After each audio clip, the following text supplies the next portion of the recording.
Hey guys, it's Eric with Hollywood Impact, and I am here to give you a solo review, stream or skip for the show White Lotus Season 3.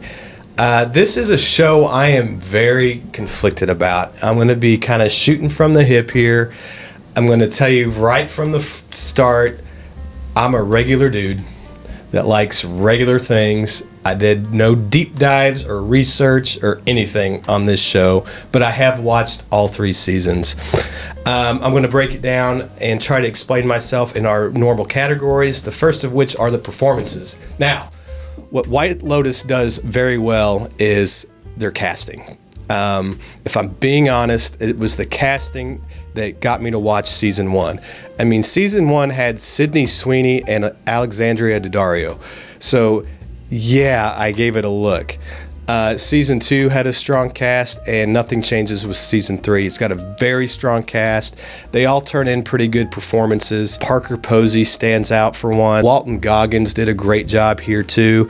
But I found myself thinking of, I like all of these actors, but I like them better in different roles. Like Walton Goggins, I'm a big fan of. But I liked him better in the show Justified, as he's playing Boyd Crowder. I like Parker Posey. She's really good in this. She doesn't understand Buddhism, but she's really probably a standout for me on this. But there's so many of the other actors that I just liked them better in other things. And the characters that they play in this show, to me, are not very likable. And the characters that are somewhat likable, by the end, they do kind of unlikable things, in my opinion. But to be fair, everyone turns in a pretty good performance here. It's well acted. It's just the characters that I have any issue with. So the story is the same as all White Lotus. We got the first episode. There's a murder. We don't know who it is. We don't know how we got there. There's some clues, and then we flash back a week to when the guests start to arrive. Same thing happens. So we get the guests coming in. There's crazy shit that goes on in this show. There's unnecessary sex stuff that goes on in each season, and this one's no exception. And then we do get a conclusion where we do find out what happens. It's all pretty standard White Lotus type stuff. The atmosphere, it's set in Thailand this year, so I don't know if it was filmed there or not, but the music's really fitting for it. That stuff works. Some of the visuals with like the ocean and water were cool at first, but I don't need to see water splashing up and water splashing down. If you put it all together in all 8 episodes or however many there were, there's probably 20 minutes of water going up, water coming down. Now, before you get too upset, I get it. There's meaning behind that, all right? I understand the deeper meaning and the symbolism behind it. But at some point, I found myself not caring. But again, at the same time, so I am conflicted.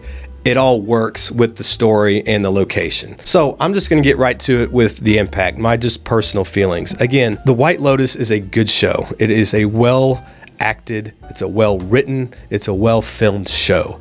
However, I don't feel real good about myself after I watch it. There is a monologue that Sam Rockwell does. He comes in for a few episodes, and he is absolutely mind-blowing. But what he is saying in this monologue is some of the craziest shit I've ever heard in my life. Now, there was a show, there's Landman. Jerry Jones did a monologue in Landman, and you could argue that that's one of the most moving monologues. So I think it would be fun if you do watch this, watch the Jerry Jones monologue and then watch Sam Rockwell. Both delivered really well, but like Walton Goggins is on the other side, and I'm like, I feel the same way listening to what he's doing. Guys, if you've seen White Lotus, watch season 3. It's fine. Watch it.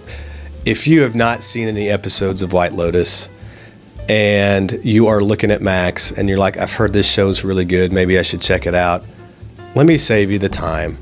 Skip it. I like to take pride in my recommendations for movies and shows. So with an honest heart and clear mind, I can't recommend this show. Again, the reason I'm conflicted is because it's actually good, and I'm going to sound like a hypocrite because if season 4 comes out, I'll probably check it out. But I can't in good conscience recommend it to my viewers. So, you heard it here. It's a good show, but there's better stuff out there. It's not as good as people let on. Don't believe the hype, but if you want to check it out, check it out. If you have, and I'm way off base, that's fair. Let me know in the comments. Please like, share, subscribe. Guys, thanks for watching. I appreciate you very much. See ya.